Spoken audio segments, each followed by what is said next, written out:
नमस्कार, आप देख रहे हैं द न्यूज बज और आपका स्वागत है इस बुलेटिन में। मैं हूं आपके साथ अर्पिता सिंह और अब खबरें विस्तार से। नगर निगम उत्तर वार्ड संख्या 19 रावटी में महिला हाउसिंग ट्रस्ट द्वारा जागरूकता रैली का आयोजन किया गया। रैली में बस्ती की सभी बहनों, बच्चों और किशोरी बालिकाओं ने भाग लिया। बस्ती में स्वच्छता का संदेश, साफ सफाई और पर्यावरण और जलवायु परिवर्तन के लिए रैली निकाली गई। साथ ही महिला और बालिकाओं के लिए रंगोली प्रतियोगिता, ड्राइंग, मेहंदी, डांस और म्यूजिकल चेयर की प्रतियोगिता आयोजित की गई। कार्यक्रम में मुख्य अतिथि के रूप में बाल आयोग अध्यक्ष डॉक्टर धनपत गुर्जर, डॉक्टर अविनाश हर्ष, एडवोकेट शबनम अबाशी आदि मौजूद रहे। Shri Umed senior high secondary विद्यालय गुलाब सागर जोधपुर में रंगोली कार्यक्रम प्रतियोगिता का आयोजन किया गया, जिसमें 6 से 12 कक्षाओं के बालक बालिकाओं ने भाग लिया। इस प्रतियोगिता को देखने के लिए देश विदेश से आए हुए मेहमानों ने भी प्रशंसा की। प्रतियोगिता के निर्णायक निर्मल कांकरिया, शशि शोभावत व डिम्पल रहे। अतिथियों का स्वागत प्रबंधन समिति के अध्यक्ष टीके सिंह ने दुपट्टा पहनाकर किया। वहीं कार्यक्रम का संचालन मूल सिंह पवार ने किया। जोधपुर के पाल रोड स्थित new modern senior secondary school में शनिवार को होली का त्योहार बड़े ही हर्षोल्लास के साथ मनाया गया।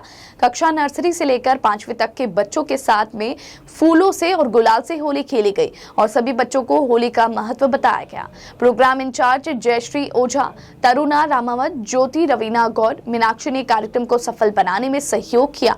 अंत में सभी बच्चों का मुंह मीठा करवाकर होली की शुभकामनाएं दी गई। उदयपुर गोगुंदा हाईवे पर एक अनियंत्रित ट्रक डिवाइडर से टकरा गया, जिससे डिवाइडर टूट गया, जिसके बाद हाईवे पर एक तरफा यातायात किया गया। इसी दौरान उदयपुर की ओर से इनोवा कार और गोगुंदा की ओर से स्विफ्ट डिजायर आ रही थी और इस वाल में दोनों कारों के आमने सामने टक्कर हो गई, जिसमें कारें बुरी तरह से क्षतिग्रस्त हो गई। वहीं हादसे में 2 स्कूली बच्चों सहित 5 जने घायल हो गए। सूचना पर मौके पर ग्रामीणों की भीड़ भी इकट्ठा हो गई। दोनों ने हादसे की सूचना पुलिस को दी, जिस पर पुलिस मौके पर पहुंची। ग्रामीणों की मदद से सभी घायलों को एम्बुलेंस के द्वारा उदयपुर के एमबी हॉस्पिटल रेफर किया गया। समाजसेवी अनुज दीक्षित, विजय खटीक और ग्रामीणों की सहायता से घायलों को कार से निकालकर इलाज के लिए एमबी अस्पताल पहुंचाया गया। उदयपुर के हरिदास जी की मगरी स्थित होटल में राष्ट्रीय विधिक सेवा प्राधिकरण की वेस्ट जोन रीजनल कॉन्फ्रेंस 2023 का आयोजन हुआ। कॉन्फ्रेंस में सुप्रीम कोर्ट के justice Sanjeev Khanna, high court के कार्यवाहक मुख्य न्यायाधीश मनिंद्र मोहन श्रीवास्तव, राजस्थान हाई कोर्ट के जस्टिस पंकज भंडार, विजय बिश्नोई शामिल हुए। कॉन्फ्रेंस में वेस्ट जोन के 40 जजों ने हिस्सा लिया। कॉन्फ्रेंस में न्याय तक आम आदमी की पहुंच बढ़ाने को लेकर चर्चा हुई। साथ ही केंद्र सरकार के समक्ष उभरते नए कानूनी मुद्दे पर भी चर्चा की गई, जिसका केंद्र बिंदु देश की अदालतों में बढ़ते कानूनी मुद्दों और फैसलों में नजर आने वाली विविधता के चलते केंद्र सरकार के पैनल के सामने आने वाली चुनौती थी।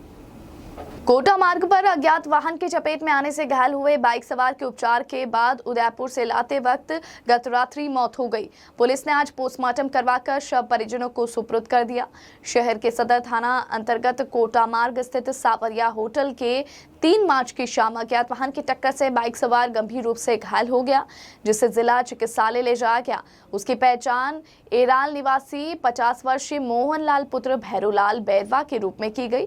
उसकी हालत गंभीर थी, ऐसे में प्राथमिक उपचार के बाद उसे उदयपुर रेफर कर दिया गया। वहां से उपचार के बाद डिस्चार्ज कर दिया गया और कल रात घर ले जाया जा रहा था कि रास्ते में उसकी तबीयत फिर से बिगड़ गई। परिजन उसे लेकर जिला चिकित्सालय पहुंचे। उसे जांच के बाद मृत घोषित कर दिया गया। परिजनों ने पता चला कि मोहन सिक्योरिटी एजेंसी में वह काम करता था और अपने गांव से ड्यूटी पर जा रहा था कि रास्ते में अज्ञात वाहन ने उसे चपेट में ले लिया और अशोक कुमार हॉस्पिटल पहुंचे।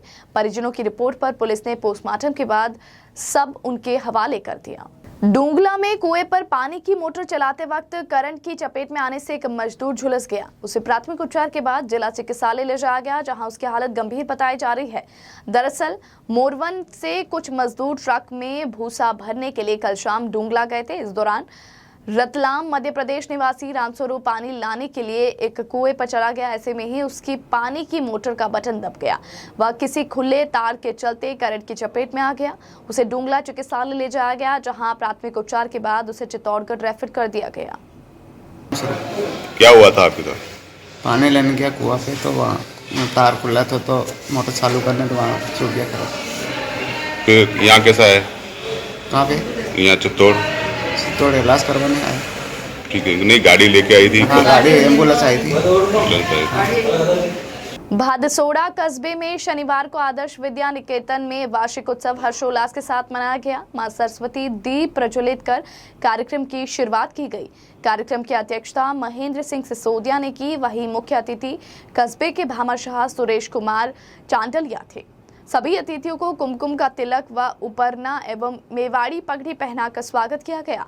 कार्यक्रम में विद्यालय के बालक बालिकाओं ने देशभक्ति एवं कई सांस्कृतिक राजस्थानी गीत एवं मेवाड़ी मीरा पर व होली के त्योहार को लेकर बच्चों ने गीत प्रस्तुत किए। राजसमंद जिला मुख्यालय पर करीब 7 साल की नाबालिग के साथ बलात्कार का मामला सामने आया है। आरोपी भी नाबालिग है, जिसे पुलिस सुरक्षा में लेकर पूछताछ कर रही है। बालिका का मेडिकल बोर्ड से जांच करवाई गई और डॉक्टरों का कहना है कि वह पूरी तरह ठीक है। कांकरोली थाना अधिकारी डीपी दादिश ने बताया कि शुक्रवार दोपहर करीब 1 बजे बालिका अपने घर से कुछ दूर एक मकान में बने किराना स्टोर पर कुरकुरे लेने गई। मौका देखकर दुकान मालिक 14 वर्षीय बच्चे ने उसे धर दबोच लिया। घर में उस वक्त कोई नहीं होने से घटना का पता नहीं चल पाया। नाबालिग ने उसे बलात्कार किया और उसे भगा दिया। बालिका ने घर जाकर परिजनों को बताया। परिजनों ने शाम 5 बजे कांकरोली पुलिस थाने में जाकर घटना की इत्तला दी। पुलिस ने बालिका को अस्पताल पहुंचाया, जहां मेडिकल बोर्ड गठित कर बच्चे का मेडिकल करवाया गया। पुलिस ने पोस्को एक्ट के तहत प्रकरण दर्ज कर आरोपी नाबालिग को तत्काल पुलिस सुरक्षा में ले लिया। नाबालिग आरोपी से पूछताछ की जा रही है। आज अभी एक 7-8 साल की बच्चे के साथ रेप की सूचना मिली थी। प्रकरण दर्ज किया है। उसका मेडिकल बोर्ड से मेडिकल करवाया जा रहा है। आगे जांच की जाएगी। बच्चे की जांच चल रही है, डॉक्टर्स की टीम आ गई है, यूँ कंडीशन ठीक है। अंदरूनी जांच में अभी फ़िलहाल तो कोई ऐसी चोट या कोई ऐसी नज़र नहीं आ रही है। फिर भी सारे सैंपल ले रहे हैं ताकि इसको आगे भेजा जा सके और सैंपल की जांचों से ही कुछ बताया जा सकता है। भवन में रविवार को वरिष्ठ नागरिकों की एक आम सभा का आयोजन किया गया।